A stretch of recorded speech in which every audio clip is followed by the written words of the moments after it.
Specially ಈ ಕೊಲೆಸ್ಟ್ರಾಲಿಗೆ ಬಂದ್ರೆ ಯಾವ ಆಹಾರ ಪದಾರ್ಥಗಳಲ್ಲಿ ಈ ಕೊಲೆಸ್ಟ್ರಾಲ್ ಜಾಸ್ತಿ ಇರುತ್ತೆ? ಒಂದು ವಾಟ್ ವಿ ಕಾಲ್ ಎಣ್ಣೆ ಪದಾರ್ಥ ಜಾಸ್ತಿ ಇರುವಂತಹ ಆಹಾರ ಪದಾರ್ಥಗಳು. ಎರಡನೇದು ಡೀಪ್ ಫ್ರೈ ಅಂದ್ರೆ ಬಹಳ ಕರ್ದಿರುವಂತಹ ಆಹಾರ ಪದಾರ್ಥಗಳು. ಮೂರನೇದು ಸ್ಟೋರ್ ಮಾಡಿ ಇಟ್ಟಿರುವಂತದ್ದು ಅಥವಾ what we call processed food. ಅಂದ್ರೆ ಏನ್ ಹೇಳ್ತೀರಿ, ರೆಡಿ ಟು ಈಟ್ ಫುಡ್ ನಮಗೆ ಬೇಕರಿಗಳಲ್ಲಿ ಸಿಗುತ್ತೆ.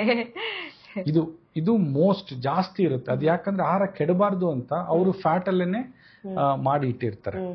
ನಾಲ್ಕನೇದು ಆಹಾರಗಳಲ್ಲಿ ಎಲ್ಲಿ ಜಾಸ್ತಿ what we call the saturated fat ಅಂತ ಹೇಳ್ತೀವಿ, ಅಂದ್ರೆ ರೆಡ್ ಮೀಟ್, ಮಾಂಸ ತಿನ್ನೋರಂತರಲ್ಲಿ ರೆಡ್ ಮೀಟ್ ಅಂದ್ರೆ ಸ್ಕಿನ್ ಮೇಲೆ ಏನಿರುತ್ತದಲ್ಲ ಅದರಲ್ಲಿ ಬಹಳ ಕೊಲೆಸ್ಟ್ರಾಲ್ ಇರುತ್ತೆ.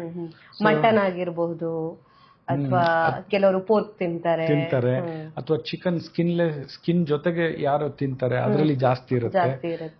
ಅದೇ ಚಿಕನ್ ತಿನ್ನೋರ್ಗೆ ಈ ಎದೆ ಭಾಗದಲ್ಲಿ ಇರುವಂತ ಮಾಂಸ ತಿಂದ್ರೆ ಅದ್ರಲ್ಲಿ ಬಹಳ ಕಮ್ಮಿ ಫ್ಯಾಟ್ ಇರುತ್ತೆ. ಅದೇ ತೊಡೆ ಭಾಗದಲ್ಲಿರುವಂತ ಚಿಕನ್ ಪೀಸ್ ಅಲ್ಲಿ ಫ್ಯಾಟ್ ಕಂಟೆಂಟ್ ಜಾಸ್ತಿ ಇರುತ್ತೆ. ಸೊ ನಾವು ಆದಷ್ಟು ಎಲ್ಲಿ ಎಣ್ಣೆ ಅಂಶ ಕಡಿಮೆ ಇರ್ತದೆ, ಫ್ಯಾಟ್ ಕಂಟೆಂಟ್, ಅದನ್ನ ನಾವು ಕಡಿಮೆ ಮಾಡಿದಷ್ಟು ದೇಹದಲ್ಲಿ ಕೊಲೆಸ್ಟ್ರಾಲ್ ಜಾಸ್ತಿ ಆಗುವಂತ ಪ್ರಾಬಬಿಲಿಟಿ ಕಮ್ಮಿ ಆಗ್ತದೆ.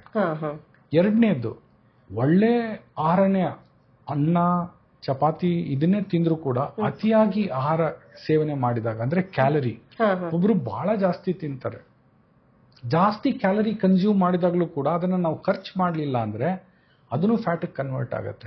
ಸ್ಟೋರ್ ಆಗಿರುತ್ತಲ್ವ ಎನರ್ಜಿ ಒಳಗ್ ಬಂದ್ಮೇಲೆ ಎನರ್ಜಿ ಆಚೆ ಹೋಗ್ಬೇಕು. If you don't spend the amount of calorie ಎಷ್ಟು ತಗೊಳ್ತೀವಿ ಅಷ್ಟೇ ಎನರ್ಜಿ ಕ್ಯಾಲರೀಸ್ ನ ಬರ್ನ್ ಮಾಡಬೇಕು. ಮಾಡ್ಲಿಲ್ಲ ಅಂದ್ರೆ ಆ energy will get converted to fat.